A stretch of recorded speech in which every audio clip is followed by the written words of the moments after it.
Sure. Let me get this. Okay.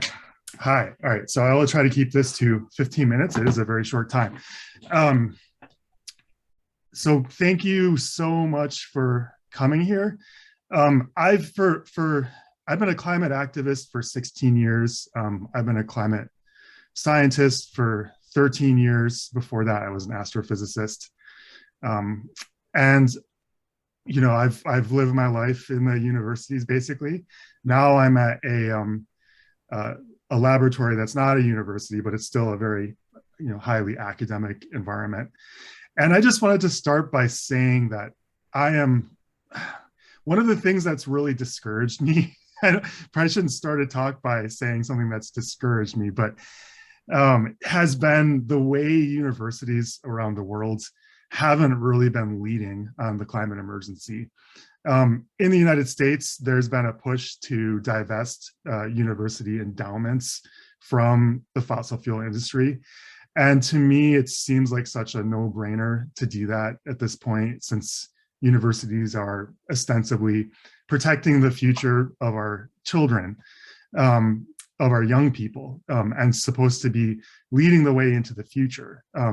For them to continue to support the fossil fuel industry and to try to profit off of the fossil fuel industry is to me ethically reprehensible, essentially. So my own university of Harvard, I think last year, finally came kicking and screaming onto the right side of history and divested. But to me, it felt like they should have been leading the way instead of having to be dragged to that side of not supporting the fossil fuel industry. So I do think universities and professors at universities and administrators should be playing a pivotal role in helping to guide society away from the fossil fuels that are actually, and it sounds like an exaggeration, but are actually destroying the livability of our planet. Okay, so a seismic event, and at least in my life, occurred on April 4th of this year, which was the International Panel on Climate Change releasing the Working Group 3 report for the 6th assessment. One of the top line things from this report, and it's really good that the scientists are speaking clearly with one voice on this, to have a fighting chance of staying under 1.5 degrees Celsius of mean global heating, we have to immediately stop building new fossil fuel infrastructure. And global emissions have to peak basically now. So between 2020 and 2025, which is as close to now as scientists are likely to say.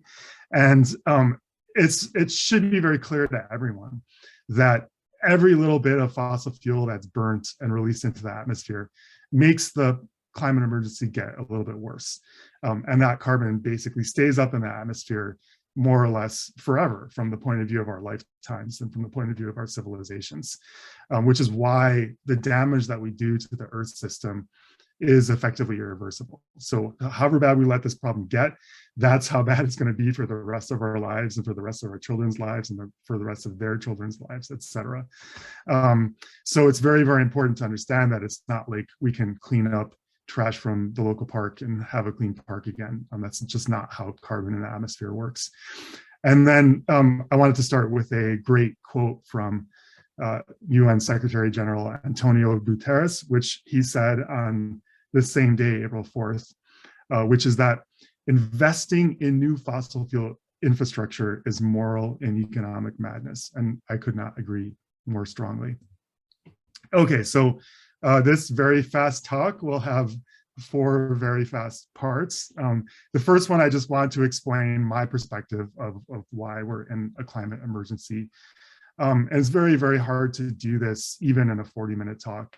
Even if I had 2 hours, it'd be hard to do this because every part of the Earth system is changing. And there's so many things that we're losing on this planet right now. And it breaks my heart. And I haven't figured out how really to pour that emotion into a talk like this. Showing plots just doesn't really capture the way I feel when I see a tree that's dead because of not having enough water because the climate is changing, or a coral reef that has died and is now covered with algae, and that whole ecosystem has collapsed, and or people that are dying in heat waves, and increasingly not having enough to eat, partly because of global heating. So it's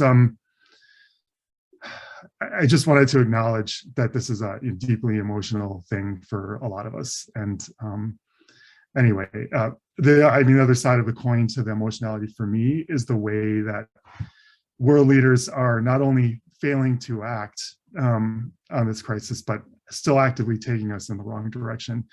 Then the second part, I wanted to go through some like a very new research project that I'm starting with a large and excellent global team.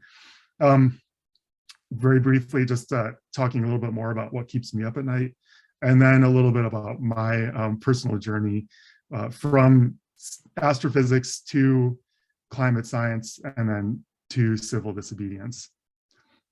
Okay, so the first part. I'm going to show you some trends of changes in the Earth systems. And while you're looking at these plots and listening to me, I want you to realize that all of these plots should be flat. They should be absolutely flat. There should be no trend here on a healthy planet. The fact that all of these plots are going in this direction very quickly, in one direction, is an alarm bell that should be ringing in all of our ears day and night. What it really means is that we're not in a quote unquote new normal. We are marching every day towards greater destruction and death on this planet. And there's just no nice way to say that. It also means that we have to fight, all of us, I would say, as hard as we possibly can to save as much as we possibly can, because we haven't reached some kind of new plateau. We're still, fossil fuel use is still accelerating on this planet. So all of these trends are still going in the same direction. So this is mean global temperature on the planet's surface, averaged over the entire planet from 1880 to the present. This one is similar, but it's for the oceans. All right, so these two plots basically show the top line thing that's driving all of the chaos on our planet, which is just that the whole system is heating up. This plot here shows the mean heat content in the top 2 kilometers of the planet's ocean, which is measured in a really fascinating way with these floats that go up and down in the ocean, thousands of floats around the world, transmitting the temperature profiles that they measure to the satellites, and then we can reconstruct the mean temperature. This should be flat. So the reason those two plots are trending like that is because more energy is coming into the planet than is escaping into space. So when there's more energy going into the system, it has to heat up. It has no choice. And the reason it's heating up is mainly due to burning fossil fuels, which combusts these hydrocarbons with oxygen and releases carbon dioxide into the atmosphere, which quantum mechanically interacts with the infrared black body photons that would otherwise be escaping from the Earth and going into space and counteracting the sunlight that comes in, so that Earth is in this beautiful balance. So since now, with this blanket of CO2 that does not affect the sunlight, only affects the outgoing infrared radiation, there's this energy imbalance, right? Same amount of sunlight, less infrared going to space. The Earth has no choice but to heat up. Hotter objects emit more energy, black body energy, so more infrared photons will go towards space until it regains equilibrium at a hotter temperature. All right, this is that atmospheric CO2 fraction, by the way, increasing in our atmosphere. And NOAA just released the results for 2021, which are, or the results for May of this year, which is 421 parts per million, which is obviously a new record. But when you have a trend, having a new record every year is not exactly surprising, right? That's just the way trends work. Um, okay, I'm going to try to finish up actually in 10 minutes. So this is many more plots of things changing on the Earth system and trending in one direction. We've got sea level rise here. So from melting ice sheets and glaciers, the water going into the ocean, about half of it's from that meltwater. Ice melts on a hotter planet. About half of it's from thermal expansion of the oceans. We also have the Arctic sea ice decreasing.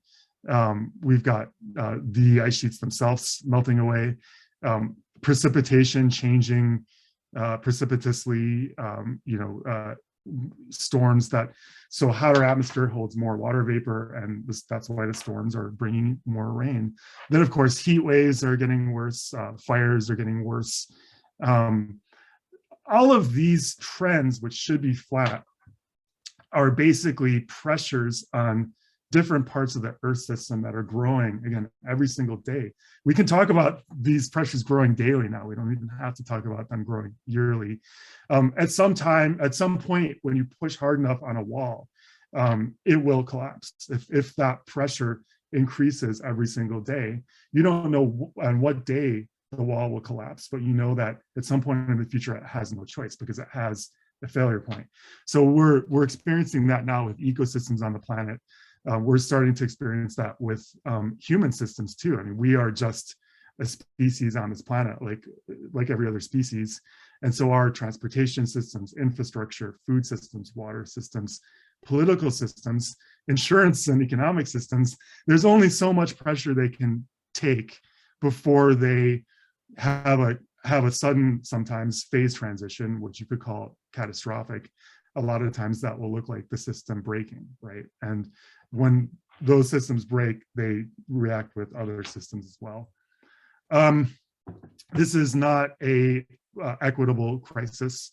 So, historically, the United States has emitted the most CO2 since 1750. Here's another way of looking at it: carbon dioxide emissions per person. And Panama is at about 3 tons per person per year, down there with approximately with Brazil and Indonesia. And the global rich are mainly responsible for this, right? So when we think about solutions too, and I think a lot of us are on this call, in universities are part of the global rich. When we think about how we deal with solutions, we have to make sure that the transition away from fossil fuels is basically funded by the rich and doesn't crush the working class. That's very important, because we need the whole world on board with this transition. So there's no time to do things like just tax carbon and make it much harder for the working class to get energy, right? We need to do this in a way that protects them and controls the price for them. Okay, skip that one. So I'm going to tell you a little bit about my newest research project now, which I don't have results from yet, but I just wanted to let you know that I'm working on it and to look for results coming in maybe the next year, and then follow on results after that in coming years. So it's neighborhood scale extreme humid heat health impacts. We're going to take the global climate models, which have this low spatial resolution of 50 kilometers to 100 kilometers. They make projections of temperature and humidity. And we're going to statistically downscale those projections with remote sensing data to extremely high resolution, so 375 meters, which is basically resolves neighborhoods, right? So we'll be able to really see, which neighborhoods are going to be more hot and humid in coming decades under different climate scenarios. So one of the main things that keeps me up at night, to anticipate the next part of my talk, is just extreme humid heat, just heat that is too much for the human body to deal with. We're constantly generating 100 watts of power in our bodies, even when we're at rest. We generate much more when we're working hard. That's about 100 watts is about a tenth of a toaster, or maybe approximately a tenth of a hair dryer. And if our bodies can't get that heat from our core into the environment, our bodies get hotter, just like the planet gets hotter when there's a power imbalance, more energy per time coming in than going out. And eventually we go into heat exhaustion and then heat stroke. We can have multiple organ failures and die. And perspiration stops working when the atmosphere is too humid and it's too hot. And so you can't evaporate you can't get the water to evaporate from the surface of your skin and cool your body. This is for a business as usual scenario, kind of a worst case scenario. And this is the number of days per year in 2090 to 2100, that decade on average, that will be above a deadly humid heat threshold. So this is a conservative empirical threshold from this 2017 paper, which was, they just fitted the deadly heat waves, historical ones, these black crosses. This is a density map of heat waves that were not deadly, right? So this is 2 dimensions here, temperature on this axis and humidity on this axis. So if these are low resolution projections from the climate models, they haven't been downscaled, but they give a rough sense of where we're heading, especially in equatorial regions, including Panama. So this is what I mean when I say this is actually an emergency. It can feel like a nice day today, for example, but we have like heat waves that basically defy imagination, I think, are on their way, especially in equatorial regions. This is our team. We have, I think this is really important, we have health and medical statisticians on our team because we want to relate the high resolution projections of human heat to the human body, right? So different groups of humans, the elderly, people with comorbidities, they will have serious effects even at lower thresholds of human heat than, for example, young, healthy people. I'm going to skip over this. Quickly, this just shows how much more information you get when you can downscale to 375 meters, right? This is basically the native resolution of the climate models, and this is where we're going, the neighborhood scale projections. Yeah, I've got to finish. Yes. Yes, okay.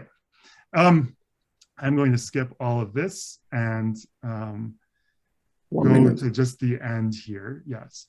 I think this is less time than I had last time, but I tend to ramble anyway. So the other second main thing that keeps me up at night is food insecurity. And I think I can't prove this, but I have a hypothesis that a lot of the increase in food prices that we're seeing around the world, and even some of the inflation that is making way more headlines in the United States than climate change, has to do with food, crop yield reduction that's related to climate change and global heating. And I think that trend will increase. Of course, it also has to do with Russia's invasion of Ukraine. But I think this is going to lead to massive climate injustice, and we'll start to see famines crop up in poorer countries around the world, and that to me is going to be devastating. And I mentioned earlier dead trees. This is my beloved Sierra Nevada mountains in California, and I don't feel like I can hike in them anymore because I love them so deeply. And when I'm just hiking through brown dead trees, I just feel climate grief the whole time. So I'm just constantly thinking about it. So it's not a restorative place for me to go anymore.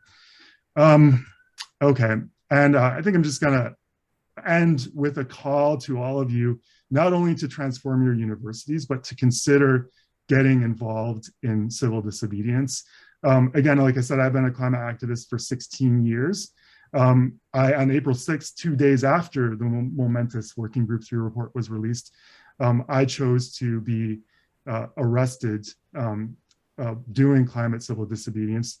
Just a very simple act of chaining myself to a bank door. This bank funds the fossil fuel industry. And I wanted to say that this was one of the most liberating things I've ever done personally. And then to leave you with another quote from Secretary General Antonio Guterres, which is that climate activists are sometimes depicted as dangerous radicals, but the truly dangerous radicals are the countries that are increasing the production of fossil fuels. So thank you. Thank you, Peter. Creo que vale la pena comentar que las ideas principales I think it's worth saying that Dr. Peter's main ideas are fundamental. 421 parts per million in the atmosphere of CO2. When the industrial area started, we had 280. The measures to face the decarbonization in the world must not be that weight must not be set upon the poor, because it's not fair. He gave the example of Panama, because the Panamanian population emits approximately 3 tons of CO2 per year per capita versus most developed countries that emit a lot more. So he proposes that decarbonization be financed by rich countries. And he invites universities to have a greater role in promoting decarbonization. And he remembers his act of civil disobedience, and I really congratulate you. I admire you. And he chained himself to the door of a bank, and he was arrested for that on April 6th last, because banks are the ones that finance the main oil industries and hydrocarbon industries, and he wanted to send a clear message. So we'll be hearing a lot more from him further on. Of course, Sarai, the next speaker, please. It's time now to hear Dr. Fernando Bayadis. He is an ecologist. Dr. Fernando, good day. Hello, good day. Thank you for the invitation. As we say, I hope we are able to gather under better circumstances. We are facing now a climate emergency, and as a scientist, I have been researching the impacts of climate change in ecosystems and participating in different panels as an expert, advising decision makers, watching the climate summits, and also participating in the ICCP reports. And what really calls my attention is the lack of action in practical terms. So many of us have changed the narrative in the last few months. In April, coinciding with the publication of the third part of the 6th report of the IPCC, we participated in a few actions of civil disobedience. So practicing new narratives, it's not that we have 100% chance that this is going to change things. We don't know that for sure, but we know that not disobeying has brought us to where we are now. So we went into the facade of the Congress of Deputies in Madrid, and we laid out red ink indicating the blood of humanity, and then we were also arrested, and now we're waiting to see what happens. But fortunately, the media was very surprised, the civil society was very surprised to find many of us who they usually see in much more formal academic actions, conferences, or on the television or on the radio. So, well, here we are. I'm going to share the screen to summarize somehow some of the comments that I would like to share with all of you today. One way or another, we know that there is climate change, but oftentimes we don't have an understanding of what is happening. And I think it's important to ask ourselves why we don't do anything in practical terms. So we've all heard about this 1.2 degrees of heating since the pre-industrial era. So different models and calculations show these numbers.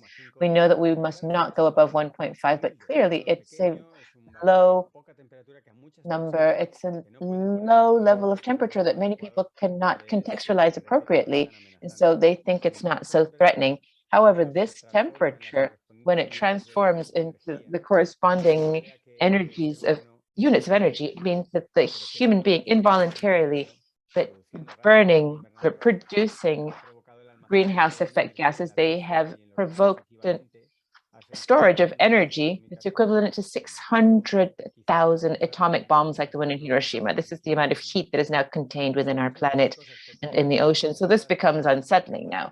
So just looking a little bit at the capacity of the human to transform the structure and the dynamics of the biosphere, but also of other levels, the different levels in the atmosphere. For example, the stratosphere that is above where we breathe and live and where we send all these greenhouse effects gases too. So basically, because we've emitted them to the troposphere, it means that we have reduced the size of the stratosphere. So we believe it is, since 1980, it has shrunk 480 meters, and it will be reduced another kilometer by 2080. So this may and is already having impacts on the functioning of satellites, in the orbital lifespan of satellites, in the recovery of ships and satellites, and in the GPS navigation system that we use in our phones or with many apps around the world. And now we're seeing the consequences of accumulating all of this energy for more than 50 years in the atmosphere, oceans, and glaciers. It's also interesting to keep in mind that normally, when the atmospheric climate is in the newspaper headings or on the television or on the radio, normally what we're seeing are complex, compound events where really nothing is happening in isolation. So the climate generates a series of actions that amplify the impacts. And some of the best studies, impacts of these complex studies, one of them was this extreme heat wave in the year 2010 in Russia that provoked failures in their agriculture and led to a reduction in exports, which led to the social rising in Egypt, which is known as the Arabic Spring. And we can think about now the similarities as we begin to notice the limitations in terms of food due to the invasion, in this case of Russia to Ukraine, and it has the same origin. Fossil fuels, European dependence on fossil fuels, these causes and effects and results or combinations of facts and happenings is what most can concern us in terms of climate change. So climate change impacts human beings in many different ways. So it provokes most of the current migrations, and it calculates by the year 2050, there will be around 216 million persons displaced, so immigrants who have abandoned their homes because they can no longer live where they have traditionally lived. So to contextualize, this is five times the number of people who were displaced from World War II. Climate change affects human health in many ways. Severe events affect our health, obviously, but there are a whole number of other processes that have to do with the ecology of the vectors of infectious disease. Many of them originated in the tropics, and with the heating, they will be spreading in other areas. So impacts on the quality of water and food supply, etc., etc., etc. To the extent that we estimate, this is a difficult calculation and therefore it's very approximate, but that around tens of millions of people may be dying now per year because of direct and indirect causes related to climate change. So once more, to contextualize, this means that climate change could be causing right now, every 10 years, the same number of deaths as World War II. Climate change threatens the base of ecosystems, the soil, its fertility, its properties, and the components of ecosystems, so species and biodiversity, but it also happens in the opposite direction. We also see that the loss of biodiversity and the degradation of the soils accelerate climate change. And perhaps one way of understanding this is understanding what in English is known as a tipping point. So tipping points are points in the climate system that once they are activated, the 9 out of the 15 that are considered to be active, they generate waterfall effects that are complicated, which tend to accentuate and accelerate heating and to accelerate impacts. So we have from problems in the Amazon rainforest, in the coral reefs in the Pacific, the circulation in the Atlantic, and of course, permafrost. those massive swaths of land that are permanently frozen, especially in areas like Siberia and northern Canada, etc., where those soils are being threatened by global warming because so as they unfreeze, they can liberate the greenhouse effects gases that they store. So as they defrost, they would be putting in danger the climate system because they accelerate heating, warming with the emission of these greenhouse effect gases, but moreover, by replacing these soils covered in snow and ice, which are mostly white, which so therefore reflect a lot of radiation. So replacing them with what they have under them, rocks, vegetation, water, so much darker surfaces that absorb radiation. There we have another waterfall effect, another cycle where the fusion of this ice accelerates warming. And of course, another example that we have very present, which we are concerned about, is the circulation in the oceans, this thermo-aligned circulation, because there's emphasis in temperature and salinity, which interconnect the oceans, but which also unify, soften climate extremes. And so this tourmaline circulation is being affected in the northern hemisphere and the northern Atlantic. It is functioning much more slowly. The trade winds, which somehow connect Europe to the Americas, are reducing in their intensity and therefore interrupting another key process, which illustrates the interconnection between the processes, because we're interrupting this transport of dust from the northern Africa desert towards the great Amazonian forest, which of course regulates the cycle of the planet, the cycle of water, which requires that fertility that is connected to the Saharan dust to be able to function and grow and carry out the functions of the entire planet. And so here we have another example of how climate change affects and is in turn affected by ecological processes. Climate change does not happen in isolation, and an especially concerning issue is water. We use water as if it was infinite. And today, 1 out of 3 people no longer have sufficient water, and the climate change scenarios will complicate things so that for 1 out of 3 people in the world. Moreover, we steal water. We have organized ways of stealing water from each other. It's one of the classic ways is moving a watershed of a river to a different watershed in Spain, in Europe, in Africa, in Asia, or is the case of the Colorado River in the United States. There is an agreement that there's a water that somehow is in excess and is displaced to a different watershed, provoking tremendous environmental catastrophes and environmental problems that climate change accentuates. Another way of stealing water is exploiting the water from the subsoil, subterranean water. And so we're doing this so intensively at a level of the entire planet that we are changing the center of gravity of the planet.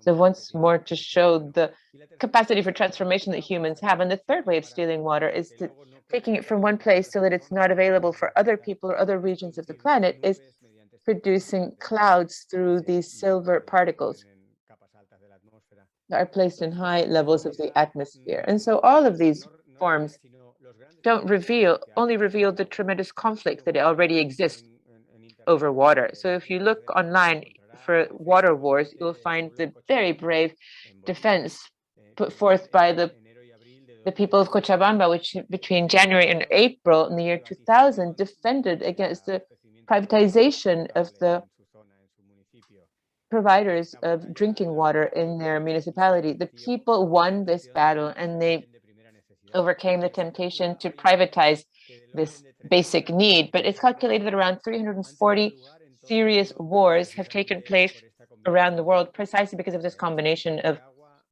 scarcity of water, non-sustainable use of water, amplified by other climate issues.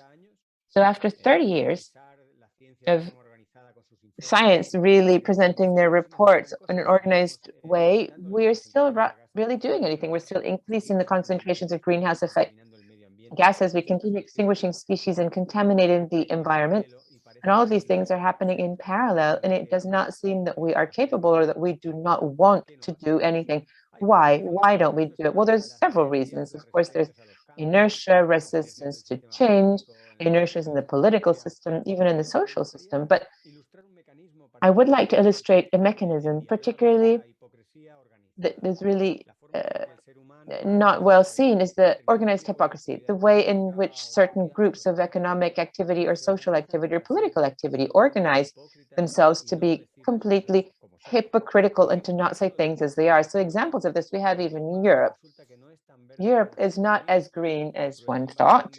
The cruel invasion of Ukraine by Russia revealed the tremendous dependence on fossil fuels in Europe, in spite of all of their purposes of being green and of leading a scenario of decarbonization. Europe has a very strong dependence. We've all been in agreement that we have to eliminate carbon as a very contaminant fossil fuel because of the energy it produces when it's burned. It's something that was being done in many areas of the planet, in different countries in the world. A report from the International Energy Agency revealed that never before has humanity used so much carbon. So another example of organized hypocrisy, we say one thing, we do another.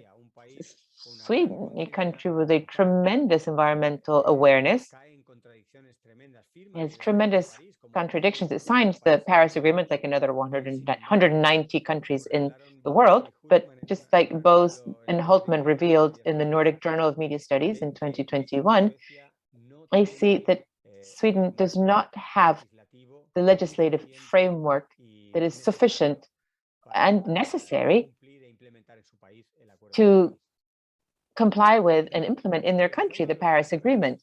And so perhaps one of the most flagrant cases that has been mentioned today is the case of banking organizations. They exert a particularly dangerous form of hypocrisy. At the Glasgow summit and COP26, a climate summit, an alliance of bank entities was presented, the Glasgow Financial Alliance for Net Zero, for carbon net zero. So we welcome them because somehow they're going in the right direction. Nobody asked them to do this. And really the only thing they have done is a beautiful report and a nice propaganda pamphlet. But the 30 entities that are members of this network have done nothing. And quite on the contrary, have been several times, they've been documented and seen in activities. They are members of associations that are pressuring to weaken policies of sustainability and emissions reduction. So we have a very flagrant, very obvious case of hypocrisy. Thank you. However, I always like to finish or end with a relatively positive tone. I've learned this through giving classes to young people, to students who do not deserve the planet that we are leaving for them. And so when I teach at the university, I see that 20, 21, 22-year-olds go home with greater concerns because I've told them all these things. And somehow I'm looking for good elements that can help us to see that it is possible to mitigate climate change. And the idea is that not only is it possible, but it's healthy. For example, Hamilton and collaborators said that if we do what we said we were going to do, when we had to do in the Paris Agreement, by 2040, it would save the lives of 10 million people, more than 6 million of them because of changes due to diet, 2 because of changes due to mobility, and more than almost 2 more additional million because of changes in the reduction of atmospheric pollution. So 10 million people would have their lives saved at minimum if we commit and comply with what we said we wanted to do, the Paris Agreement. And it is absolutely possible because energetic needs for a good life, for a healthy life, are really low. The work of Jackson and collaborators recently published shows that people only need 75 gigajoules per person per year to reach the 9 metrics of health and well-being. These 75 gigajoules are half of what a Spanish person spends, a third part of what a European consumes, and a fifth of what a North American consumes. So we don't need more energy. In fact, we have too much energy. And what we need is to share and redistribute more equally the energy that we are already generating. And of course, the transition to renewable sources. So with this mentality that we need a lot less energy, this is perfectly feasible. And it's very profitable. I could give this example and many others. The money that is invested in nature is multiplied by 100 or by 1,000. The only small print in nature is that financial recovery takes a few years in coming. It's not instantaneous. It's not an automatic economy, but in few decades, nature is a tremendous return on its investment. And we could look at the Waldron and many other studies that prove this profitability. So from the scientific and academic world, we know what we need to do. Society also knows that. Maybe they're not aware of everything that's at stake, but really the concerning question is, do we want to do it? Thank you. Thank you, Dr. Fernando. The messages are clear and key. It's continuing along with what Dr. Peter had mentioned. We are once again touching upon the topic of food security and the effect of climate change on the nutrition of the planet is serious and direct and can have an impact on inflation also. Dr. Fernando explains key relationships between inequities and injustices in the use of carbon fuels, and it also gives a positive message about activism. That we already have the technology, we already have the tools, and if we only fulfill what we committed to in the year 2015 with the Paris Agreement, we can save 10 million lives between now and 2040. It's a very positive message, and it's also a message of rebellion, and that really invites us to learn more about this topic. Sarai, please. Okay, so now it's time to hear our following speaker. It's Magister Amy Goodson-Bolton, who is with us today. She is a historian. Magister Amy, good day. Wonderful. Thank you so much. Thank you to everyone. I'm really honored to be part of this presentation. It's wonderful to hear, I think, from many different disciplines. As we've heard, this is an interdisciplinary problem, and it's going to take an interdisciplinary solution. So my goal is to give you a history of the fossil fuel world in around 15 minutes, if I can. One of the things that I really want to emphasize is that the dependence on fossil fuel that we've been hearing about, and we've been hearing about the results of emissions and the world that we've created, and the inequality that we've been hearing about go hand in hand. So today I want to talk us through the turning points that got us to this dependence on fossil fuel and that global inequality. And then I just very quickly want to touch on the kinds of public relations and corporate disinformation that have become part of maintaining that inequality, which also means maintaining the power that corporations and nation states have because of fossil fuels. So when we're talking about the history, the environmental history, and I teach global environmental history, so that's where this is coming from, this kind of big picture, stepping back to think about this, I want to encourage us to think about the growing efficiency that fossil fuels brought, but that along with that growing efficiency came power imbalances that led to then a feedback loop, a positive feedback loop with ever increasing exploitation of resources and further power for some and global inequality overall. So when I'm talking about these turning points, and I like the thinking about tipping points as well, what Dr. Kalmas talked about as tipping points, this idea of things, and Dr. Bayadis as well. Environmental historians talk about a few different moments: the European colonization of the Americas, the long phase of industrial revolution, or more and more people talk about industrial evolution, industrialization, and then finally the Second World War. You know, going back 500 years can seem like maybe that's a very long time. I teach British history and world history. One of the things that we think about is the way we tell history matters.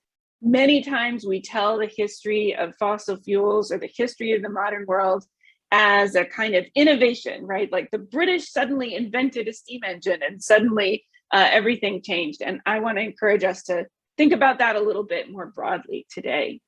So I want to start with the European colonization of the Americas. One of the things we've already heard about, kind of infectious disease that climate change can bring on. As many of you know, when the Europeans bumped into the Western Hemisphere on their way to China, they brought smallpox and other diseases that devastated the population of the Americas. This had a number of unintended consequences. On the one hand, we can see the European colonization of the Americas as a form of genocide, deliberate, but also not deliberate at all, through the introduction of infectious disease. That infectious disease that led in some cases to a 90% mortality rate led to massive reforestation. And that reforestation contributed to a global cooling trend known as the Little Ice Age, which had numerous global effects, from ice and the freezing over of Northern European rivers to drought in different parts of the world, and unexpected consequences all over. That population decline also, in turn, contributed to the enslavement and the participation in a global, or sorry, I should say, the Atlantic slave system of racialized slavery dependent on labor enslaved Africans. So here you can see the global temperatures, you can see the medieval warm period, and then that dip, the Little Ice Age there, following the European colonization of the Americas. And again, that came out of the unexpected decline in population due to the introduction of European diseases into the Americas, consequent reforestation and pulling out of the atmosphere of CO2. And then of course, here you can see the global temperatures increasing, as we've been hearing about. So when we think about these series of events and the kind of unexpected consequences of European colonization, we see the way that Europeans set up an entirely new system dependent on exploitation, and eventually a for-profit system of cash crop plantations, racialized slavery, mining, massive deforestation that came out of mining operations, but also things like sugar refining, which required both enormous land, but also fuel.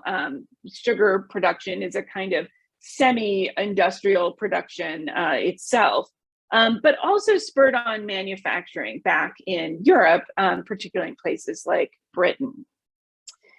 The slave trade, as you probably know, was extraordinarily devastating. In sugar growing areas like Brazil, the life expectancy for enslaved people was about 7 years.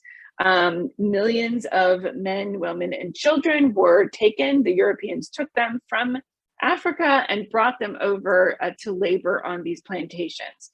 So we have not gotten to fossil fuels yet, but what I want you to notice is a system of exploitation, a system of for-profit enterprise based on exploitation, and the spurring on of manufacture. And that's really where that's part. So this is all the backstory to what led to the exploitation of fossil fuels. So the deforestation that I was talking about, that the unleashed in the Americas, but also in places like Britain and Spain and France, led to a shift from wood and charcoal for fuel to coal. Initially, pit coal was useful for heating homes, as opposed to as Europeans ran out of their own wood, and then eventually to forms of power. And we're probably all familiar with this as industrialization, the invention of the steam engine, and increasing efficiencies. The kinds of power that industrial manufacture offered became not only the power to sell things, but the power to increasingly make militaries that could conquer the world. The kinds of forms of power, railroads, steam engines, weapons, contributed to a growing and competitive nationalism in Europe and eventually around the world, and especially to European imperialism. This picture, I think, is one of those that is worth 1,000 words. This is a picture of German guns at the Chicago World's Fair in 1893.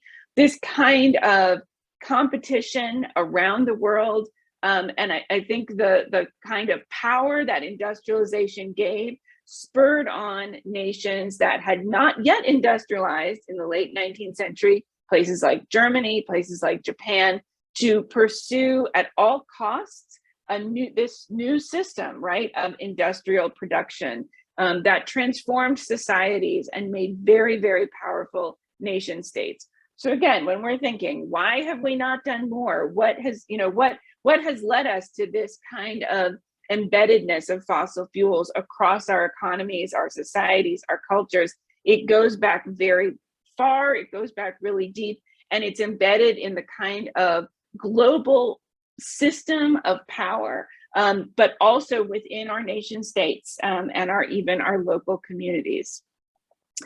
So the colonial empires of the late 19th century meant that industrialization became a key part of national and international systems of power. And again, what I want us to pay attention to is the way that more power leads to the growing exploitation of natural resources, but also feeds back into that feedback loop of power and inequality.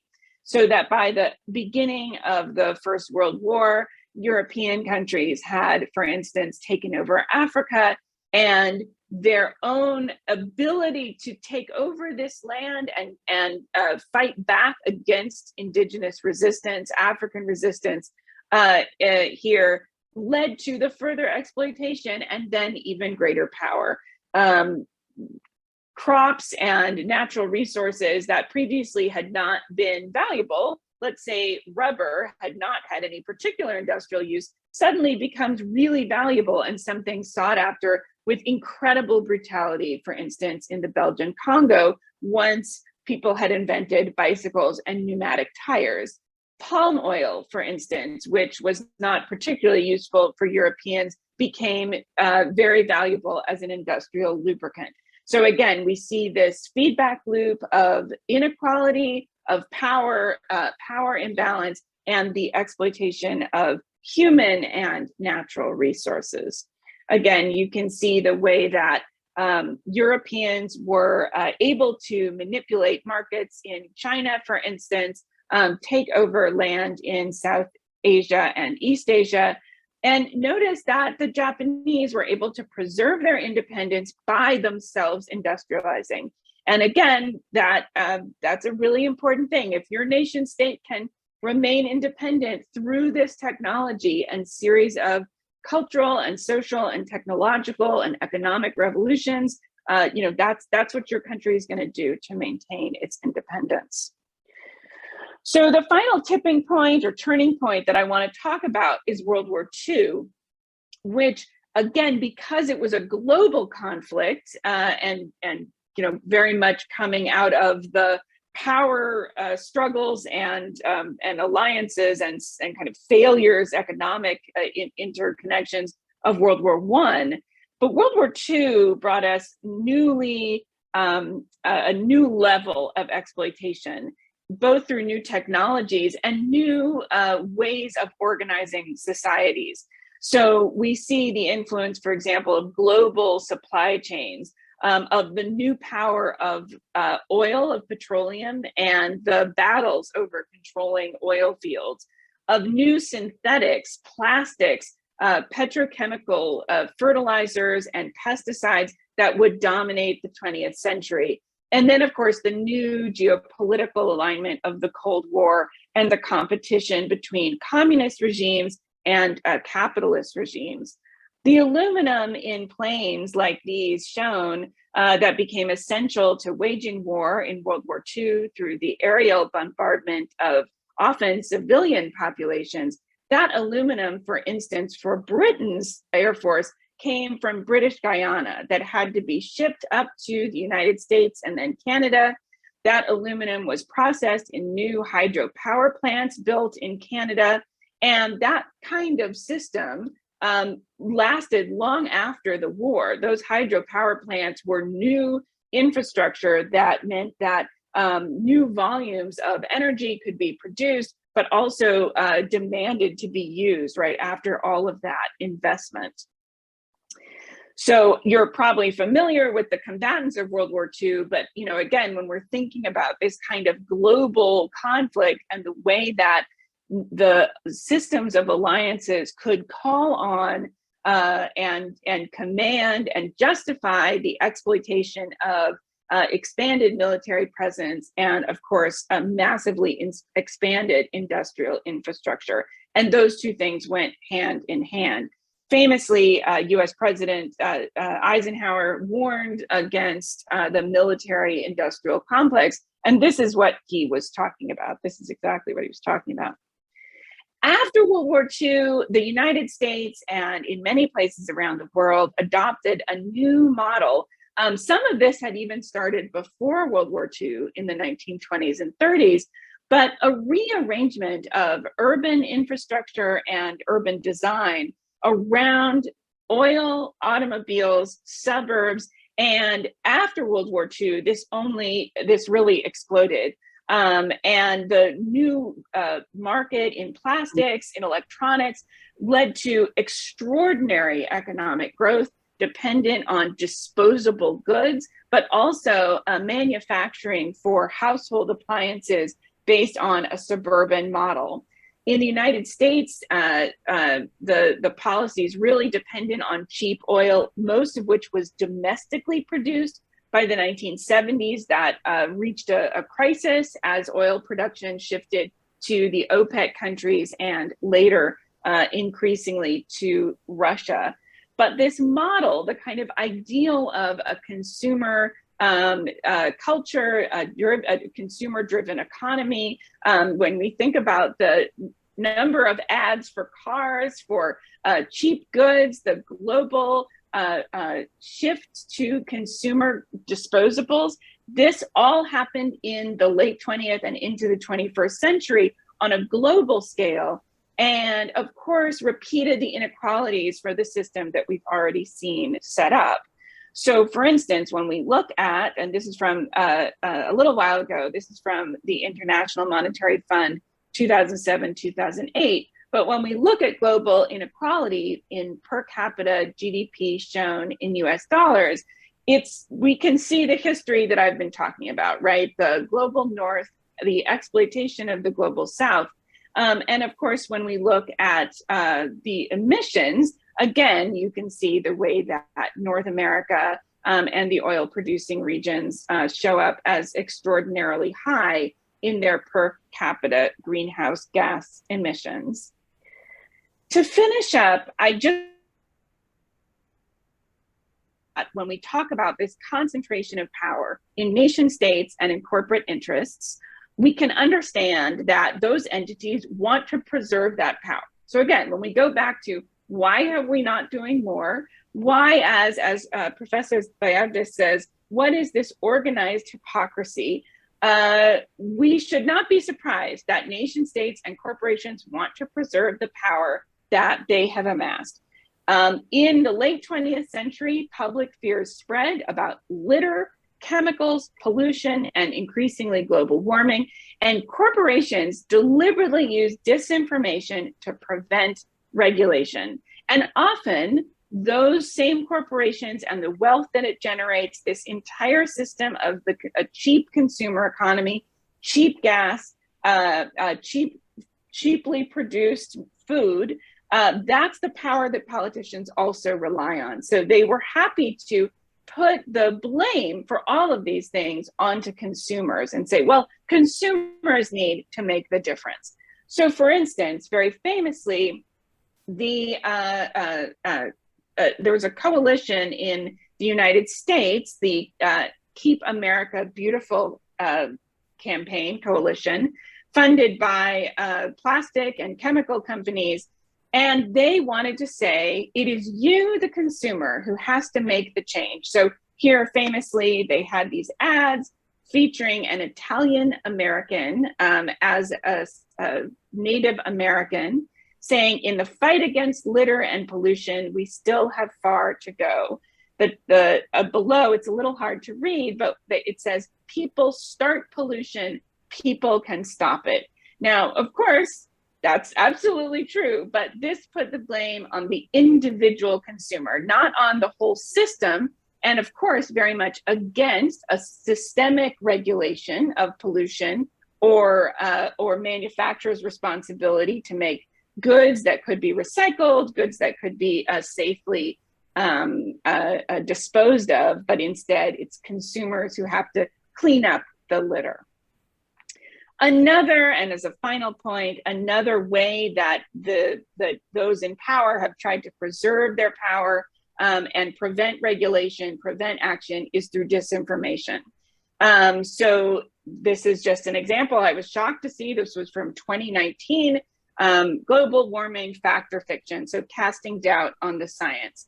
One of the things to, I think, take away from this, as I always tell my students, is, be on the lookout for those solutions that put the emphasis on you as a consumer, on your individual carbon footprint, that say that you individually are responsible. These are huge, historic, systemic issues.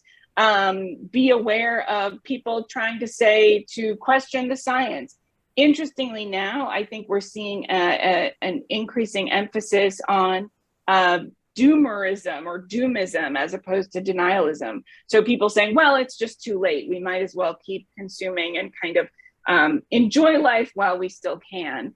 But I hope what we can take away from looking at this system from a really long historical point of view is that people did create these systems and people can change them. These are cultural systems, these are social systems, these are political systems, but collectively, I think with greater understanding and working together, we can reimagine our relationship with the natural world and with each other. Thank you so much for your time and for inviting me to participate today. Gracias a la profesora. Gracias a la profesora Thank Amy. you very much to Professor Amy. I think it's a magnificent presentation, as were the previous ones. She has led us over the historic journey through a novel discipline, which is global environmental history, where she presents a relationship between power and the environment, the destruction of indigenous populations, for example, of the American continent because of European colonization, how this in turn created a process of reforestation. Of course, 90% of indigenous people are dying because of the germs and diseases, European diseases. This generated cooling, global cooling, and how this led in turn later on to an economy based on the plantation, sugar plantation, and modern agriculture. And on this structure of power, of colonialism, we built a whole structure of inequality, which is expressed with the role of hydrocarbons and how the transformation of global economy from after the 19th century, 20th century, of course, the Second World War, give rise to the consumerism economy. Everything's designed to produce further consumption, more cheap items, and this brings more litter, and also how large companies, large enterprises, how they manipulate information through incidents on politics, creating a culture where the individual ends up being responsible for litter and waste. It's all about individual consumption, and they're the ones who need to solve the problem. And the great generators of these polluting items, they escape all this. And she is also sharing something somewhat positive, which is that all of this culture, all this human politics, all human beings really means that we have a way to change the system and have a way to to have an economy and an ecology and a society that's much more sustainable, much more harmonious and more equitable. And we have then our next presentation, Sarai. We will now listen to Daniela Garcia Aguirre. She's an attorney and an environmental lawyer for the defense of the environment. A very good afternoon. Daniela, you have the floor. Sarai, thank you so much. Also, thank you, Rodrigo, for moderating, and to the speakers before me, thank you as well very much for your presentations. They're truly a great panorama and it helps give context to what I come to share today. Please let me know if you can see my screen. Perfect. Thank you so much. What I want to share today is a bit about this relationship that exists between climate change and the quality of air, because we've been talking about a crisis where we find that it's precisely this climate crisis, as we've been explained. It's also about something important to highlight. It's something that I refer to as the other side of the coin, which is atmospheric pollution. But before getting to context, I'd like to present a bit about my association. It's the Aida Foundation for the Defense of the Environment. We are a group of scientists and attorneys who use law to protect the environment, mainly in Latin America. And we do this through projects to help enforce the different laws and environmental policies that we already have in our countries. This is all work that intends to protect the rights to a healthy environment and to humans to depend on all this, of course, all of us. Now, why talk about atmospheric pollution or air pollution? This is something that is known as a determinant for health. In other words, it's one of these series of factors, both personal and social, economic ones, and environmental in this particular case, that define or that determine the state of individuals or populations in general. When we talk about poor air quality or air pollution, we're talking about the main environmental cause of death in the planet. And this is important because the data here is truly alarming.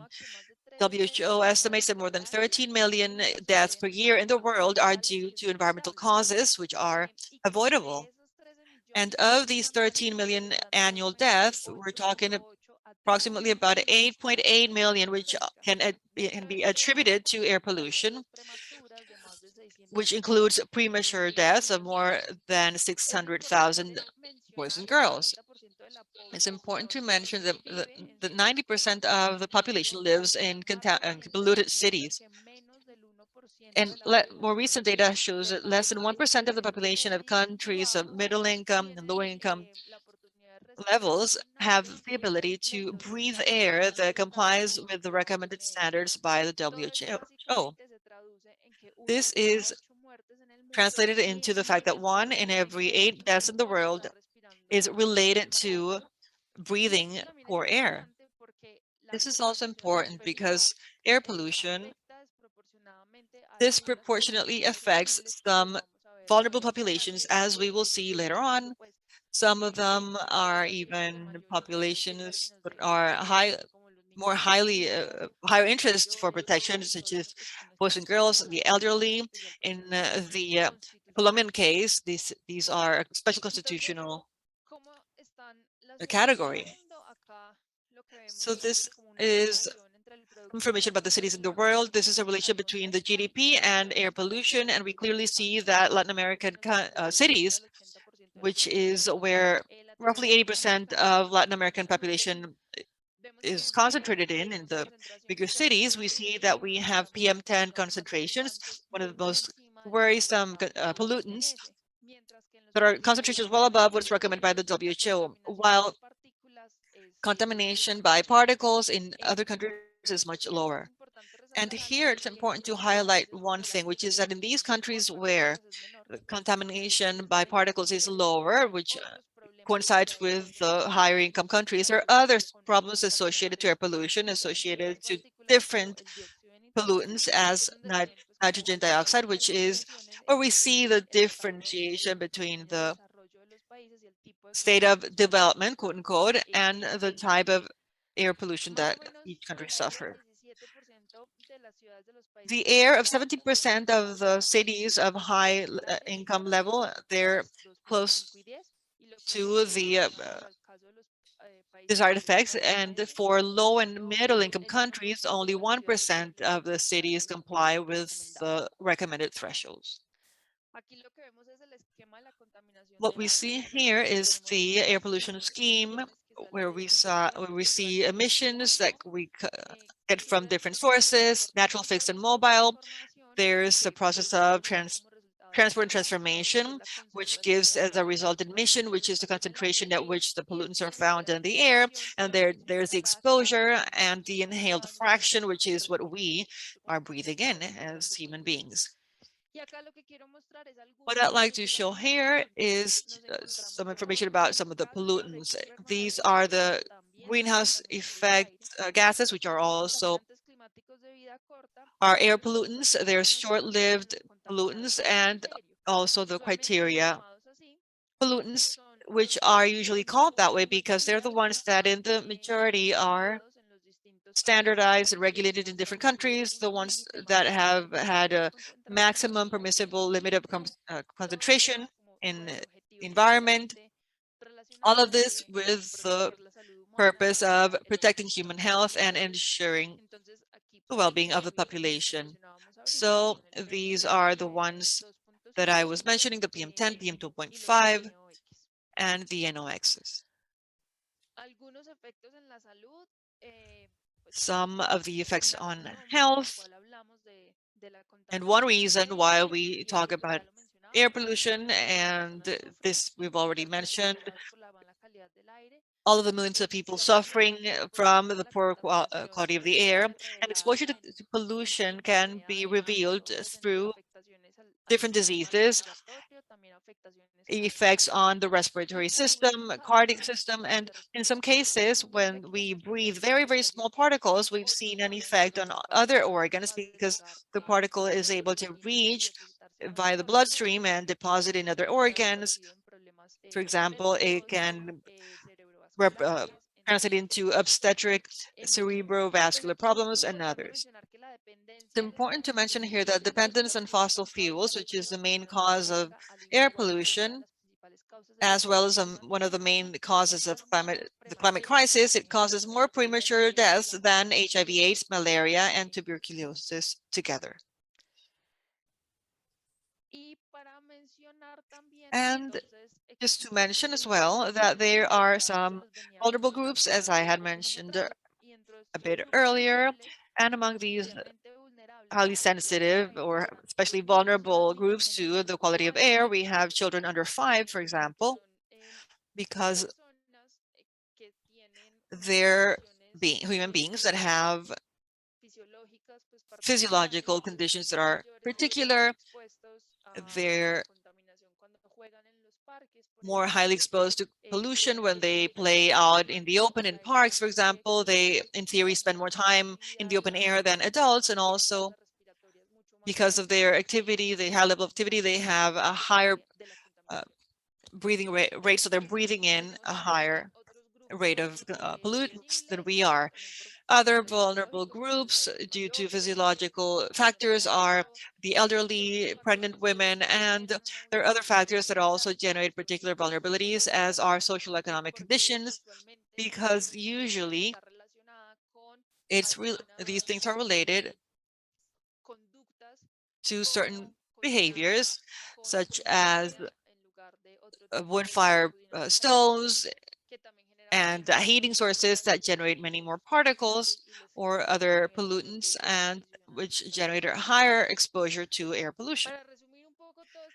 To somehow summarize this very quickly, a very general take on the problem of air pollution, what I want to leave clear is that this is something that has to do with rights. It has to do with international commitments. The effects of air pollution can be seen in impacts of human rights such as life itself, health, water, food, even housing and the privacy and the right to a healthy environment. Now, why talk about climate and air as a single entity? It's more than clear that climate change is the biggest challenge that humanity must face globally and at the local level, as we already saw in many of the main cities of the world and mainly in Latin America. Air pollution is a much more serious problem with a great importance as well, because it affects the health of people, and we placed very little attention. In both cases, both climate and air, we're talking about human rights, and in both cases, we affect rights such as health, physical integrity, and life, and the right to a healthy environment. The IPCC tells us that because of the disasters we're living, these are unprecedented, they will be worse and worse. Para los Derechos Humanos también reconoce el cambio climático como la principal amenaza de los derechos humanos, que tiene pues repercusiones en derechos que ya hemos mencionado y pues que ya sabemos que es una crisis innegable. Pero tenemos por el otro lado el aire como un asesino mucho menos escandaloso y más bien silencioso, que ya vimos en cifras también representa un número gigantesco. Entonces, podemos abordar ambos problemas a la vez. Y afortunadamente la respuesta es que sí, que nos preocupamos urgentemente por el clima, pero también tenemos otro problema enfrente, que es simplemente darle una vuelta a esta But we moneda. also have another problem we need to look at, which is how we're looking at both sides of the same coin. And it's really how the problem of the air quality, how little attention we've paid to this, and that it is true that it can be addressed with the same actions that we will be looking at later on, because we are talking about the atmosphere that all of us live in.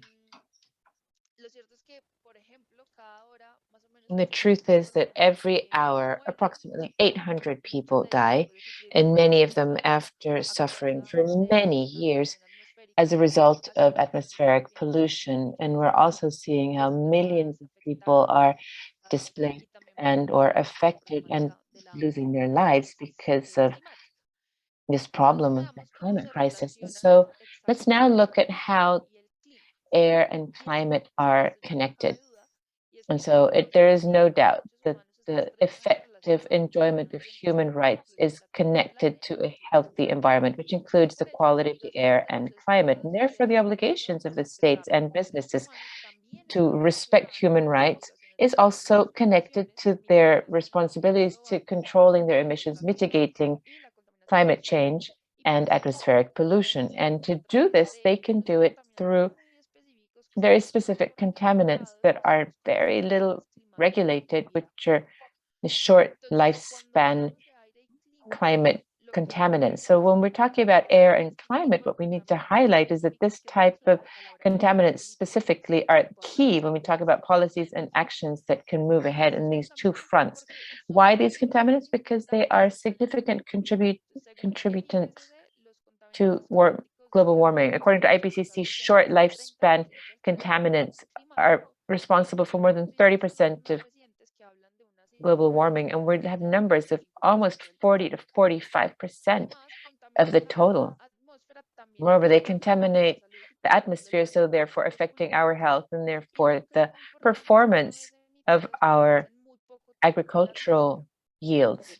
And also they're very short time in the atmosphere, and this is the last characteristic is what makes it these short lifespan characteristics components are a great opportunity to face this climate challenge, because unlike CO2, these contaminants last much less time. So what type of contaminants are we talking about? We're talking about, for example, black carbon, methane, tropospheric ozone, and hydrofluorocarbons, which all of them have in common the fact that they're very intense from the climate perspective. So they have a very high radioactive factor and heat the atmosphere much more even than CO2, but once they've been issued, they last for a very short time in the atmosphere. So here it's important to take into account that although CO2 is considered the main cause of greenhouse effects. It can be for hundreds of years, even millennia in the atmosphere. So if we close off all sources of CO2, this contaminant, because it's already present in the atmosphere, would continue to cause this warming effect. But because of the short lifespan climate contaminants, because they last longer, if we reduce their emissions, we'll have a short-term impact, which will be reducing the speed of warming in the upcoming decades. Latin American context is very particular. And here, emissions of methane and black carbon especially are very high, whereas the emissions of CO2 and aerosols like fluorocarbonates compared to other regions are not so elevated. And so in the last report from the IPCC, it's very important to highlight because it was much more important, significant in including the reduction of short lifespan environmental contaminants as part of the strategic climate strategies, and it dedicates a specific chapter to talk about this. It identifies the sectors and contaminants that are key to be managed within Latin America. And in this report, it highlights that the mitigation policies should focus mainly on particulate matter and in the ozone layer in the industrial area, and energy production in the burning of biomass, and especially in the biomass burning in sanitary fills. And it also talks about methane as one of the main contaminants in the sector of agriculture, the escapes of methane gas in the fabrication of diesel motors and fossil fuels. So this highlights some of the sectors that we could focus on. Actions. This is just to bring to you a little bit of the work that we've been developing at Aida to work on these different topics. We've had a few publications regarding short lifetime contaminants for Latin America, and from the UN, we also generated a publication about this. We've also been lobbying so that Latin American countries can incorporate these types of contaminants within their climate commitments.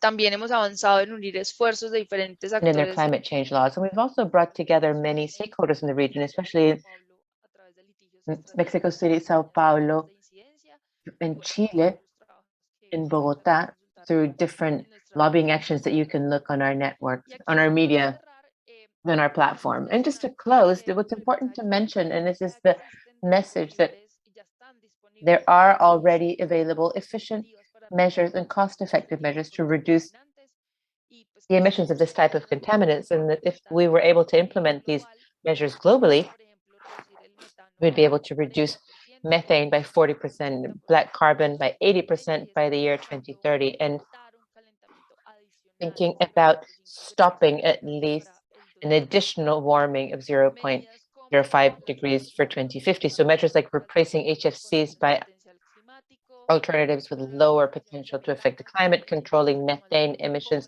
from the industries that most produce it, like mining, cattle herding, and exploitation of high HFCs, and also using technologies to eliminate black carbons, which is what is most issued in the burning of fossil fuels such as diesel and others.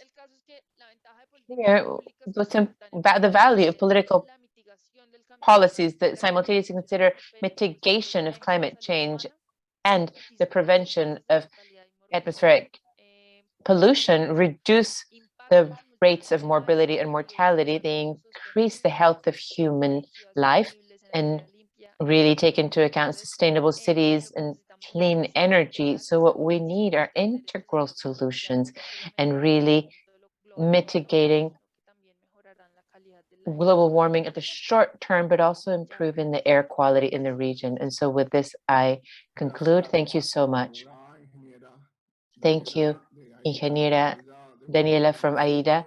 Aida, I must say, is an organization that we very much respect. In Panama, it's an organization that I was a member of for 14 years. From the Center for Environmental Impact in Panama, worked very closely with Aida. Aida has a beautiful history of litigation and environmental activism throughout Latin America. It is robust science. It's admirable what they present in their legal actions. And the message from our lawyer and engineer very succinctly is the other side of pollution from hydrocarbons, which is atmospheric pollution, which is killing us in Latin America and around the world. Please note that implicitly in her presentation, we see again this issue of environmental injustice, climate injustice. Latin America has old technologies that is highly contaminating, whereas more developed countries have less contaminating technology. So the air quality in those countries is much better. And with high levels of contamination that we have is in many ways from businesses that are partners of these other transnationals or that export to those markets. And so the pollution was outsourced to the less developed countries in the world in exchange for access to the markets in developed countries. And so this is an issue of climate injustice and of human rights, as was just presented. And it's also a very relevant topic because with these geopolitical games that Professor Amy was reminding us about, after a failure of all these free trade, quote unquote, policies, which were the destruction of labor and syndical movements in developed countries to export cheap labor to poorer countries, to export the contamination and the negative side effects, they realized that China and other countries in Asia took advantage of this to accelerate their growth and industrialization. So now they want to decapitalize China. And there's a process that is called nearshoring, which is retracting the industrialization to areas that are closer to the points of consumption, especially in Latin America, as areas that are closest to the United States and Canada. And so what then Ms. Daniela is warning us about is that this can also lead to greater pollution. So in exchange for this foreign investment and jobs, we are incorporating more pollution in our studies, in our cities, in our communities, mining, oil extraction, all of these activities that characterize extractive practices that characterize Latin America and the Caribbean are highly contaminating. So, quote unquote, this opportunity of nearshoring the developed countries, the World Bank and IDB, etc., are proposing could become a blessing to decontaminate our countries. And so we need to be very alert and paying attention to this whole economic process. Next speaker. So now it's time to hear Dr. Chris Newman. He is a family doctor. He was a co-founder of a protest group of health professionals in response to the massive protests for climate in London 2019. With us today, Dr. Chris Newman. Hello, hi, nice to meet everyone, and thank you so much for inviting me. I'm just going to share my presentation. Hang on, I'll do it now with sound.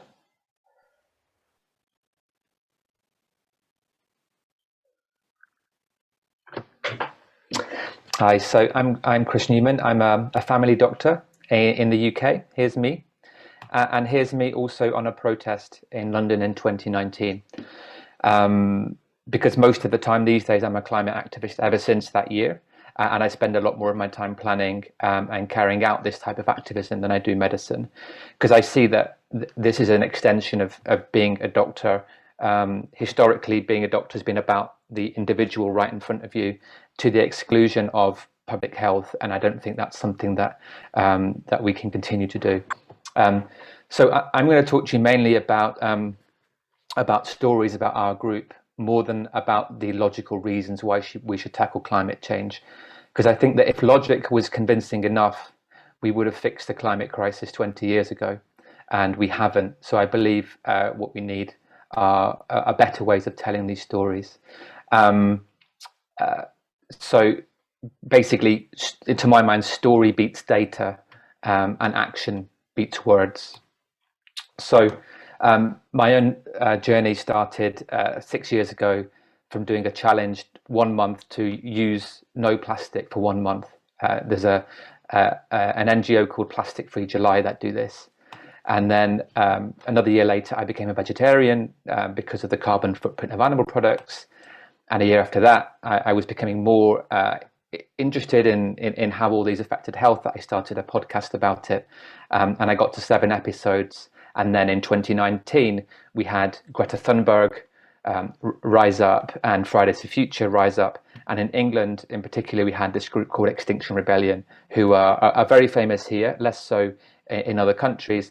But they brought the centre of London to a standstill for 10 days to 2 weeks. And there were hundreds and hundreds of people arrested. And this dominated the news cycle. And it was hard to look away. And personally, I was very impressed by the strategy and the ambition and the degree to which people were willing to be arrested for their beliefs. And I'd never seen this before. And like many people, I had this feeling that before, just this idea that the government is going to fix everything, that the people who are in charge know what they're doing. And then after all of these protests, I realized they don't know what they're doing. They say they do, but actually everyone is making it up as they go along. And so I decided it would be a useful thing to stop my podcast and do something that I thought would be more useful. And so we set up a group of health professionals in support of these climate activists, because we knew that the media were trying to make these people out to be career protesters and rather than sincere people with legitimate fears about the future.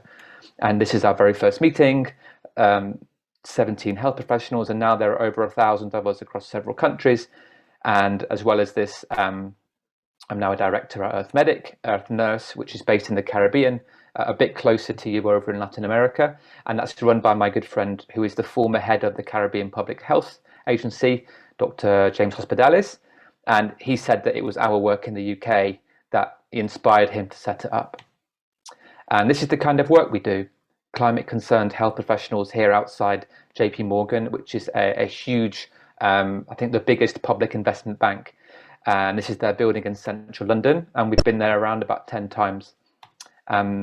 The reason we go there is because they're the world's worst bank on financing fossil fuel projects, 34% more than the second place bank. So for us, it made sense that to go and try to raise awareness of the fact that this bank are really harming the planet. And at one of these protests, we refused to move, and some people glued to the floor, and some people sprayed in spray paint code red on their offices, and that made some headlines and hopefully increased the pressure on them. We've also blocked some roads. This is me in a road, and it's really quite uncomfortable to be in this position, given being used to being in the health profession, but it can make the news, and for that reason we do it. And this is us from that protest on the BBC, which is the UK's most trusted news outlet. Health professionals on one side, a row of police on the other, and in the middle was a big sign saying, "For health's sake, stop financing fossil fuels." So the result of our protest has been attention and support, a lot of it from well-known and respected figures. This is the head of the Lancet, the editor of the Lancet, which is one of the world's biggest medical journals. And he made a video supporting us 3 years ago. I'm going to play you a short segment of it, 30 seconds. Today, doctors and all health professionals have a responsibility and obligation to engage in all kinds of non-violent social protest to address the climate emergency. That is the duty of a doctor. So that was a really helpful video that Dr. Horton put out there, because some of us were worried that our medical regulator would see doctors and nurses in the streets and sanction us. But him and a lot of other people came out. And so far, there have been hundreds of arrests of health professionals here. And I appreciate the relationship between police and protesters is really different across many countries, and perhaps they're a bit more lenient in this country, so which allows us to do this kind of work. But so far, no one has been sanctioned by our regulator. So this picture, the second picture here is Tedros Ghebreyesus, Dr. Tedros, excuse me, the head of the World Health Organization, and he came to meet our sister group in Switzerland, in Geneva at the World Health Assembly last year, and he addressed the protesters and said, "The pandemic will end, but there is no vaccine for climate change. We have to act now in solidarity to prevent and prepare before it's too late." And finally, this is Dr. Fiona Godley. She's the first female editor of the British Medical Journal, which is regularly ranked as one of the top 5 medical journals in the world. And she joined us on our last protest this year after stepping down from her position, and she's pledged to do more going forward as a climate activist. So you can see this is spreading into mainstream health work. So that's the direct support. And there's also been a big shift in what the health journals are saying. In 2021, just before COP26, in the face of all this political procrastination, 200 of the biggest health journals in the world, including the New England Journal of Medicine, the Lancet, and the British Medical Journal, came together in an unprecedented joint editorial, which they released just prior to COP26. And that said, the science is unequivocal. A global increase of 1.5 degrees above the pre-industrial average, and the continued loss of biodiversity risk catastrophic harm to health that will be impossible to reverse.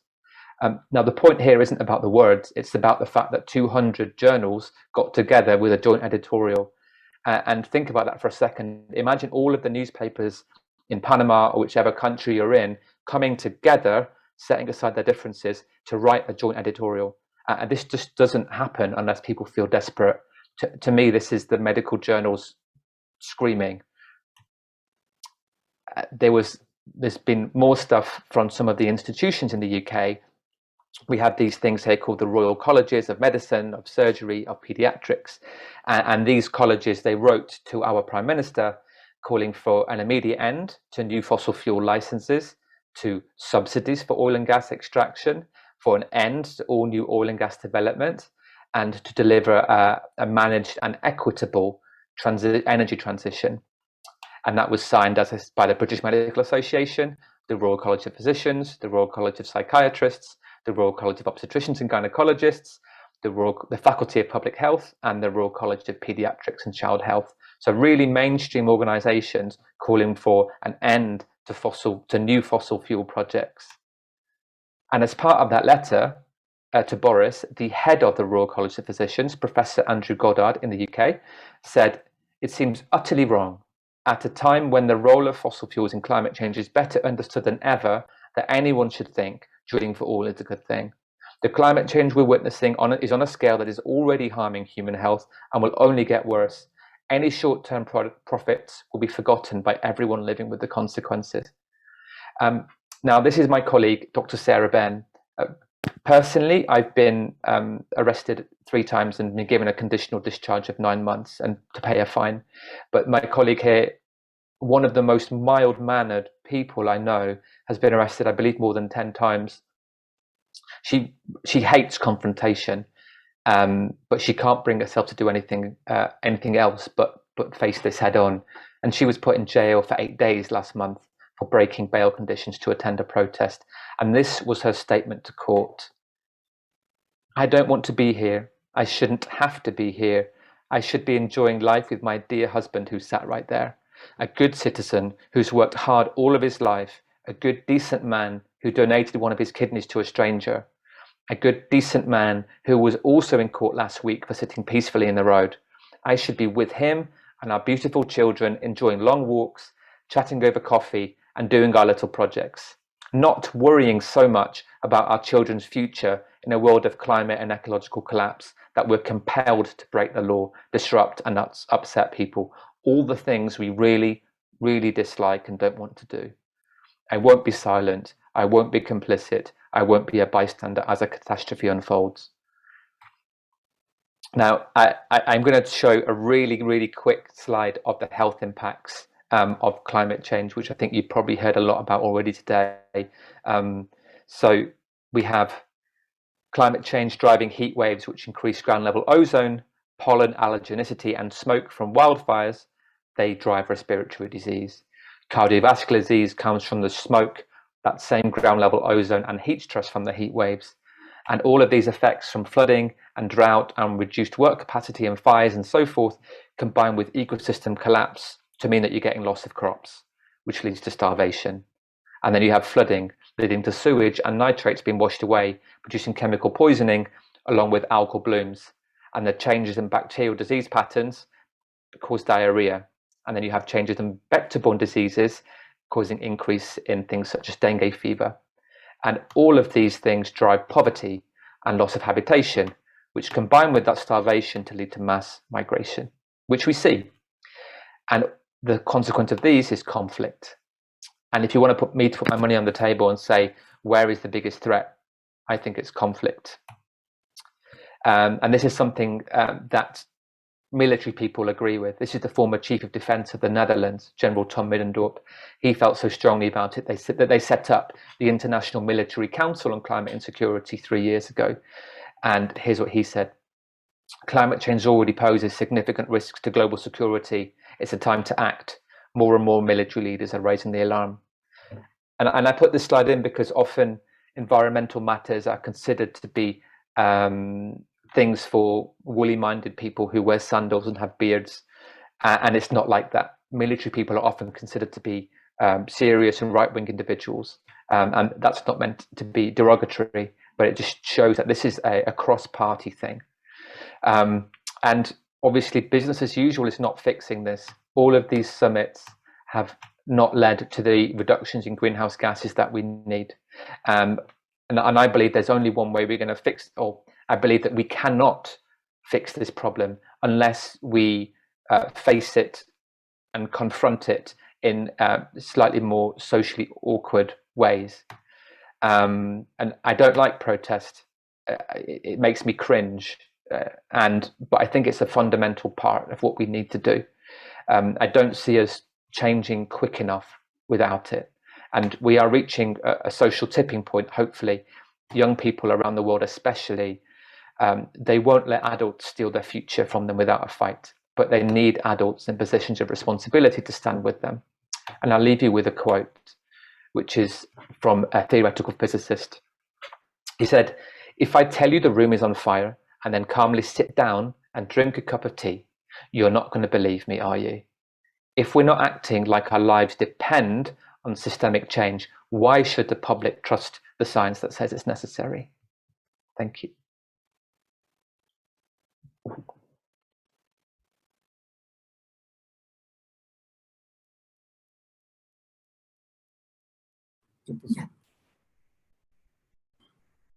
Hermosa presentación del Dr. Beautiful Newman. presentation from Dr. Newman. He's a family doctor from the UK, and he shares with us about how his activism, so he was able to understand that health is not just about individual treatment, but also about the example and social activism. And he shares this very personal story of the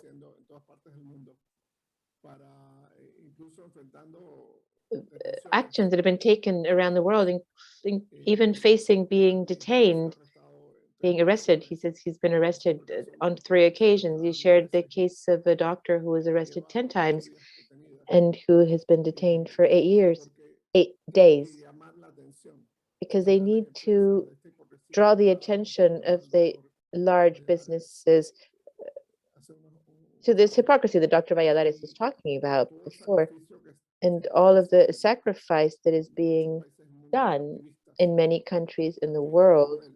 Activists like him, who started with an issue of awareness about plastic, and then he moved to vegetarianism, then he went to a podcast, and now he's in social activism on climate matters. And he reminds us that last year, before the Glasgow summit, 200 medical journals, health journals, joined together for an editorial piece reminding us that climate change is a serious threat to health and that the action was required. And it's a beautiful invitation from the heart, an invitation to action. And so let's remember that this morning we have had the blessing, I can't put it in other words, of listening to these valuable and brilliant human beings who mix knowledge and activism and mix their commitment for a better planet. Dr. Newman also reminds us this action against the bank, JP Morgan, which is one of the ones that most finances fossil fuel businesses. And it's important to understand this relationship, the power relationship of power, knowledge, information. La obligación individual que tenemos de decir la verdad y de And the hacer. individual obligation we each have to tell the truth, to do activism, and to change society. Sarai, we have the next speaker coming up. Very well, it is now time to listen to Esteban Servat. He's an Argentine scientist and environmentalist currently living in Germany. He worked close to a decade in multinational companies in Silicon Valley. This morning, we are joined by Mr. Esteban Servat. You have the floor. Thank you very much, Sarai. Can you hear me well? Yes. Very well. Thank you, first of all, for the invitation. Thanks to the authorities of the University, Renata, and Yaezia Foundation. It's truly an honor to be with you all. First, as a disclaimer, and a community center in Hamburg in the middle of a trip. I managed to get internet, so if it gets cut off, let me know. And if you can't hear me, I'll eliminate my video just in case. It's a very brief intervention, as that I said. I also come from the side of science, but I have a proposal, a very specific proposal to share with you, which I believe is an opportunity that can help us pass on to practice. From all of these very profound and accurate diagnosis we've heard from various angles on climate crisis, from science and environmental and air pollution, from colonialism, and even financial powers, as was mentioned by Fernando. What I believe that many of us have in common is that we are losing faith in governments taking an active role in this at the necessary scale and in a timely fashion. And I believe that more and more, many of us are gaining awareness that the governments themselves, which should be the ones leading this transition, this energy transition in the global north and at the global level, are the ones that are usually co-opted by the great multinational interests of oil companies and other extractionist and mega mining companies and other interests. So it's very difficult that the same places that originate these problems, as was exceptionally explained by Amy with her history in colonialism and how power came to be, it's very difficult that it'll come from that same source. And what I think we need to understand is that the only hope to revert this suicidal path that we were leading is to build the popular power on the streets with workers, with universities, with all sorts of social sectors, with faith-based groups. It's something that we're needing. Activists, just to explain very briefly who I am, a bit beyond what Sarai said about me.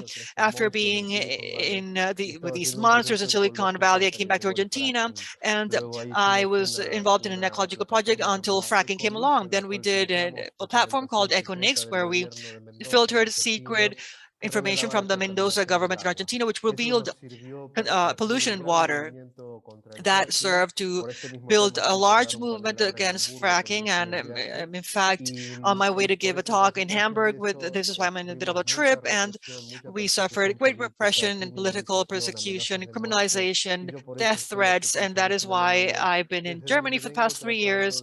And from here, I've tried to bring here to the north the issues of the south, a fight against colonialism, and to wake up these environmental and global North environmental movements to start to reveal the criminal role of their multinationals and reveal the role, the criminal role, accomplice role of their governments. So I believe that many of us understand that that environmental circle or cycle is a bubble that we need to transcend. We need to reach other sectors of the society that are still not politicized or who don't yet have awareness about this, the scope of this climate crisis. And the proposal that I bring today, and thank you so much for the space, it precisely has to do with something that can join much of the things we've heard so far. Colonialism and the climate crisis go hand in hand. The exploitation from the north to the global south goes hand in hand with the climate crisis, as was well described by Amy. So we in the global south have a great financial debt. The foreign debt of the countries of the south is in the thousands of millions of dollars or euros. These debts are a very well described colonialism tool academically as the trap of the diplomacy for debt. And these debts normally go to the global north countries, the G7, which are the ones that dominate the World Bank and the IMF, the two most important, historically important credit bodies throughout this process. And the global north also has a climate debt, an ecological debt that even Pope Francis speaks of. So it is not a very radical idea. There have been the biggest responsible parties of the greenhouse gas emissions, and they continue to destroy and exploit the planet with their multinationalism and this extraction practices that don't stop. Now, imagine if we could start charging the global north a part of their ecological debt, of their climate debt, through the absolute annulment of all financial debts on the global south in such a way that these funds can be released to feed this just, equitable energetic transition and leave behind fossil fuels. Now, there's a vast part of global south debts that are illegitimate, illegal, unconstitutional, that have been granted to dictators, violating the statute itself of the International Monetary Fund, as is the case of Argentina, which now has the greatest historical debt of the IMF, violating the statute itself of the IMF. And these debts, they're a rope around the neck of the global south that force governments to move towards the hydrocarbon frontier, the extraction-based frontier, to extract more and more raw material that need to be consumed in this perverse consumerist cycle of the global north, which, as we saw earlier, has a completely disproportionate carbon footprint vis-a-vis the countries of the South. Now, imagine if we could work together with unions, workers, social and environmental movements of the global North and South in a big global campaign called Dead for Climate that comes from the bottom and comes from the South, started with Argentina, which is one of the flagship countries of the crisis, and with the countries of the global north, with which we have been working in several years with millions of people involved in international solidarity. And we can start connecting all this to climate. Something very important, very interesting could happen, which is that spaces that never before had much in common, such as unions with environmental movements, they would start getting together and sitting at the same table and mutually learning from one another. We start building this great global coalition, which truly questions the role of the monetary fund, the debts, the illegitimate debts, and one that works for the annulment of the debts of these legitimate debts, for this to be condoned and to be used in a just and energetic transition, and to finance the elimination of fossil fuel. This is closely linked to colonialism, ecological debt, social debt. In other words, the demands for historical repairment and losses and compensations owed, all of these things are joined together under the idea of debt for climate It's more than 25 countries joining today. Thousands of people of the world will be mobilized from 26 to 28 June this month, which is when the G7 is meeting here in Germany. We have the support of all the environmental movements who are organizing the actions around this summit. With Renata and Yaesya Foundation, we've already worked with some unions from Panama as well, and from many other countries of Latin America, Africa, Asia. And I don't want to extend my talk too much. We've been already very generous with the time given to me, but I'd just like to highlight again the fundamental role that the academic world has, that students have, that researchers have, because we are all somehow the people who take most seriously, and it's time to put this all into practice. Put this civil disobedience. This is civil disobedience is an excellent first step, but the tactic without strategy without tactic is the slowest way to victory, and tactics without strategy is the quickest way to defeat. So we need to put civil disobedience along with legal manifestations, along with all sorts of mobilizations, join all of this behind a global strategic vision, anti-colonial and universal vision that will allow us to question the financial powers, which are the true owners of the world and the true responsible parties, the big responsible parties of the crisis that we're going through. So that's all, and thank you so very much.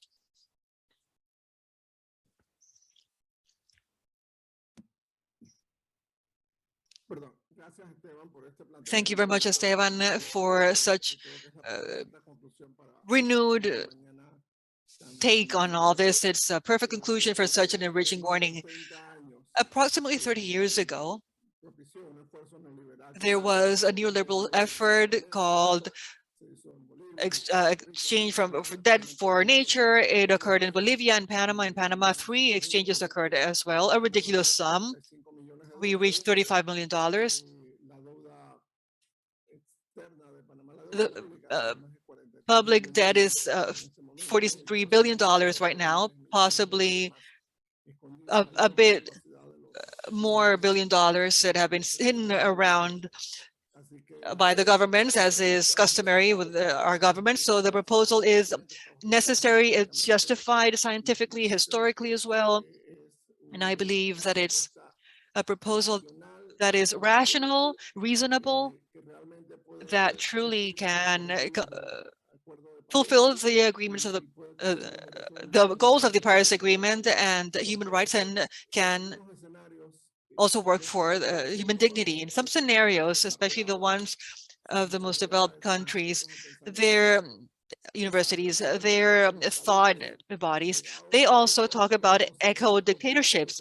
If we cannot comply with the goals for control of emissions, then we need to take the idea of eco-dictatorships in the South, so that they reforest, so there's no more emissions, so they control all of these things that these countries have caused. So I think it's an excellent presentation that you shared, Esteban, and whatever you need from us, we'll be more than glad to support you.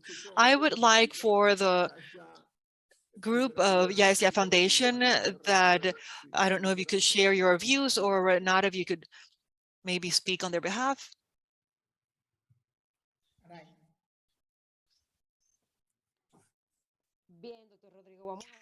Very well, Dr. Rodrigo. We're going to listen to some of the comments that we've received, not through Renata, but over from our YouTube account. They're saying here, I'm going to read, thank you for sharing your knowledge on climate change. Thank you for all of those interested in organizing this conference. This is a comment by Natalia Escobar. Also, we have Ligia Arriaga wrote, the conference speakers show that they're truly professional researchers, but they're also out on the streets expressing themselves against this predator system of capitalism. There's other comments from Professor Dorothy. She talked about Dr. Newman's social activism out on the streets. I love that. And we need to take this knowledge to high schools. Together, we fight to preserve the best possible environment. This is a comment by Natalia Escobar. We also have other comments saying the north of Mexico is already burning. This is something that David Lopez wrote. We have another comment by Dr. Flora Costa. She says, this topic needs to be cross-cutting, part of curriculum at all times, and starting there with the academic work at our universities, in schools, because it's not only environmental and social activism. It shouldn't only begin at the level of the university, but we should also go to the smallest, the youngest ones at the school stage and teach them. Maria Mojica commented, excellent initiative. We need to join popular movements, unions. It's urgent to get together and act. These are just some of the comments that we had. Dr. Rodrigo, that come from the YouTube account.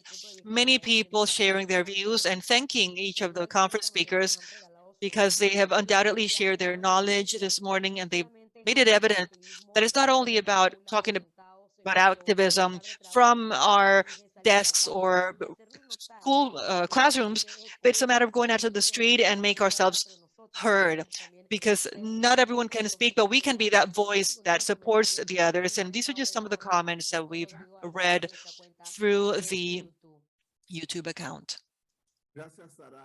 Thank you, Sarai. And if I could just steal a few more seconds, I would like to have each of the speakers in 30 seconds share a conclusion.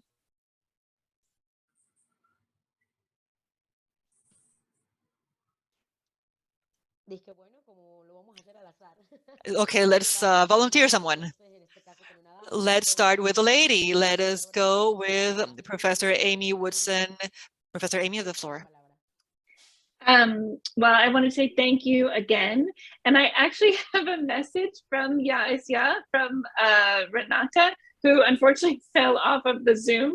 But she wanted people to know that Yaisya is working with Debt for Climate, and they are part of Scientist Rebellion, which is an international group of scientists allied with Extinction Rebellion. We heard in Chris's presentation how he was inspired by Extinction Rebellion and part of Doctors for Extinction Rebellion. Yaisya is they participated in the April actions, and you can find them on social media. They also have a website, yaisya.org. I myself I am working with other historians to get together Historian Rebellion. So I completely agree that I think it's time for universities, academics, scholars, people across the whole society to work together. It's very exciting. I think the Debt for Climate campaign is especially exciting to see how people in different professions, different positions, in the economy, workers and academics, and those in all different classes and positions can work together. Very excitingly, the Workers' Union is joining with Yaisya, which I think is a wonderful sign for solidarity and work together. So thank you again for inviting me. It's really thrilling to be part of this, and I look forward to many collaborations in the future. Thank you. Muchísimas gracias, profesora Amy. Thank you so much, Professor Amy. Let's now go with Mr. Esteban Cervad. Your turn. Very well, thank you so much. I really don't have much more to add. I believe it was an excellent panel. It was an honor to be with you all, and I'll just leave with you all my hope that we can turn to practice behind a unifying strategy that will allow us to transcend borders, not only geographical borders, but also cultural borders, linguistic borders, and others that exist between our societies, class borders. So it's the only way, because the climate crisis, we've reached this point because of being separated, individualism, because of the destruction of community. And in order to resolve this or revert the climate crisis, these are the values that we need to construct: unity, solidarity, and community at a global scale. So thank you so much, and hope to see you soon. Thank you very much. Next, we have Ms. Daniela Garcia Aguirre from Aida. Thank you very much, Sarai. I'll join Esteban's message, not only to thank you all for this space, which I believe is precisely the type of meeting that allows us to construct and build together and join agendas, but also because I share the idea that we're here because we've been working separately. And it is time, now means now. And we've seen that there are many alternatives, many different ways to reach and to create action. It's the academia, but it's also the academia going hand in hand with the citizenship and decision makers at the public level, going hand in hand with all of those living in this planet and who have the opportunity to act. So my message is that this climate crisis that we're living, it impacts various angles, various realms. It really impacts us all. So it's the moment to act and do it all together. Each action contributes and each action counts. So let's do it. Thank you. Thank you very much to Daniela. And next, we turn the floor over to Dr. Chris Newman. Hi, thank you so much for being here. So I want to offer a challenge to the medical profession. If you saw a colleague neglecting the health of one of their patients, would you step in and do something about it? And if the case is yes, what is stopping you from global neglect and government neglect of the health of an entire generation of kids, of children, and of all the subsequent generations? So I'd like to ask you to think of it in those terms.